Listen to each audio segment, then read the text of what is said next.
नमस्कार मित्रांनो. भारतीय इतिहासातील सर्वात शक्तिशाली आणि परिवर्तनशील राजांपैकी एक सम्राट अशोक.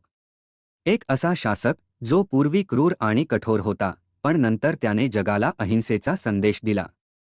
आजच्या या व्हिडिओमध्ये आपण जाणून घेणार आहोत अशोकाच्या प्रारंभिक जीवनाचा थरारक प्रवास.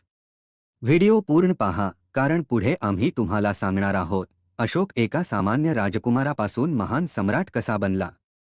चला सुरुवात करूया. सम्राट अशोकाचा जन्म इसपू 304 मध्ये मौर्य वंशाच्या राजघराण्यात झाला.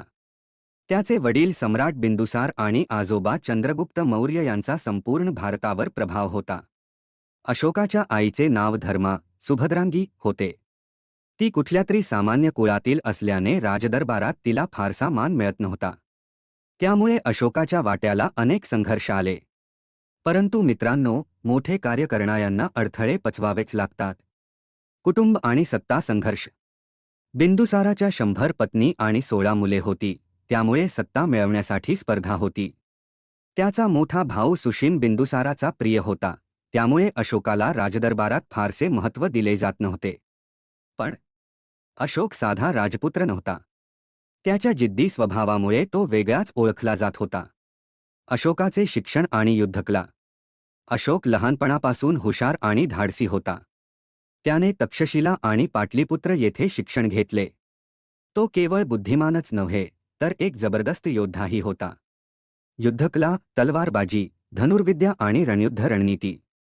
राजकारण आणि प्रशासन, करप्रणाली, सैन्य व्यवस्था आणि राज्यकारभार. भाषा आणि साहित्य, संस्कृत, प्राकृत आणि अन्य भाषा. धर्मशास्त्र आणि तत्त्वज्ञान, हिंदू, बौद्ध आणि जैन धर्माचा अभ्यास.